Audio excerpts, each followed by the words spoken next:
Patrick Jagou, Sentier d'auteur, la Jagou d'émission littéraire produite en partenariat avec la Société des auteurs savoyards. Aujourd'hui, j'ai le plaisir d'accueillir notre président, Jean-René Farrère. Jean-René Farrère, où êtes-vous né? Êtes-vous savoyard? Pas du tout, je suis né à Antibes, c'est-à-dire près du comté de Nice, tout près du comté de Nice, mais en France. Mais je suis savoyard d'adoption quand même. J'habite ici depuis 82.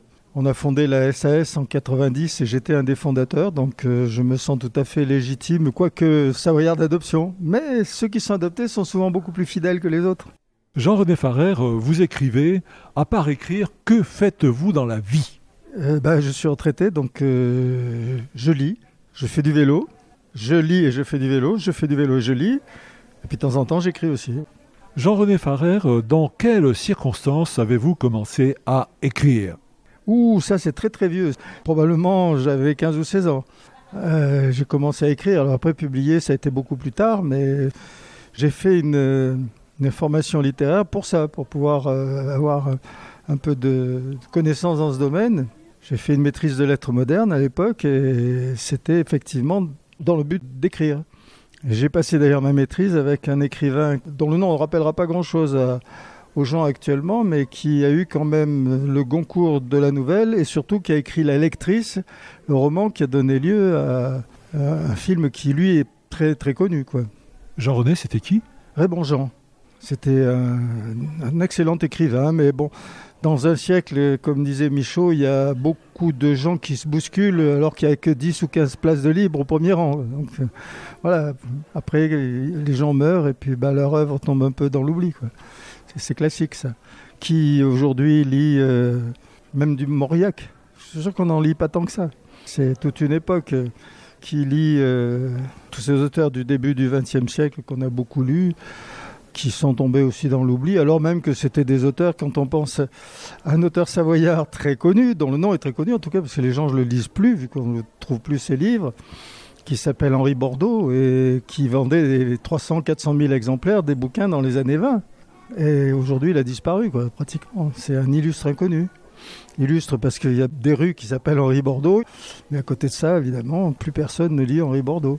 Jean-René Farrère, est-ce que vous pouvez nous parler, s'il vous plaît, de votre dernier ouvrage intitulé « C'est curieux chez les cyclistes, ce besoin d'écrire des phrases ».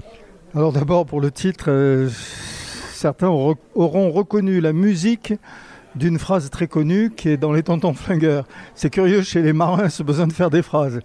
Bon, c'était simplement amusant. La question que je me suis posée, c'est effectivement pourquoi il y a autant de cyclistes qui écrivent. Au départ, je me demandais pourquoi. Donc j'ai cherché à comprendre. J'ai trouvé, je pense, pourquoi. Enfin, en tout cas, une des raisons, parce qu'il y en a de multiples par ailleurs. C'est probablement, avec peut-être les marcheurs, le secteur du sport pas mécanique où les gens écrivent le plus. Et donc j'ai cherché dans tous ces écrivains qui étaient cyclistes, donc certains extrêmement connus. Il ne faut pas oublier que Paul Valéry, par exemple, faisait du vélo, que Jules Romain, qui est oublié aujourd'hui, faisait du vélo, qu'aujourd'hui on a un champion cycliste, Guillaume Martin, qui a un master de philosophie et qui écrit des bouquins de philosophie, et il est 10 ou 11e au Tour de France, donc c'est quelqu'un d'important. Disons que jusqu'à notre époque, les cyclistes qui écrivaient n'étaient pas les champions du Tour de France, exception faite de Jean Bobet, le frère de Louison, qui était licencié en anglais, mais après c'était pas des gens qui sortaient des milieux intellectuels. Mais donc les gens qui écrivaient se trouvaient dans les milieux cyclotouristes plutôt. Le premier d'entre eux, ça a été un certain Paul de Vivy, connu sous le nom de Vélocio, qui a inventé en quelque sorte le cyclotourisme.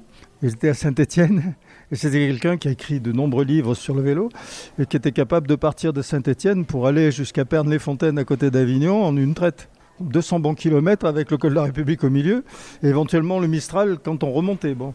Donc c'était des gens qui étaient de milieux où on écrivait. Alors par exemple, au 19e siècle, il y a eu Alfred Jarry, qui s'était tellement endetté qu'il avait même acheté, avec son tempérament, des roues en bois, parce qu'à l'époque c'était la grande mode, et qu'il n'a jamais payé, parce qu'il est mort avant de payer ou d'avoir les huissiers.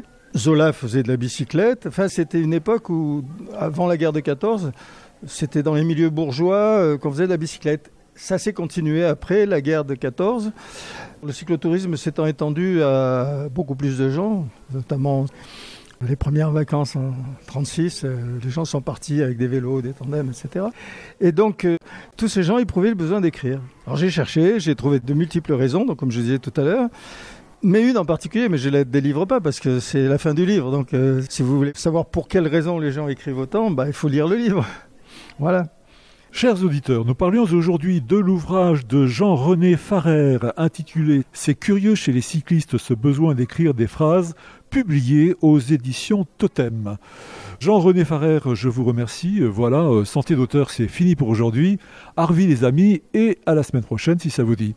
Arvi, pas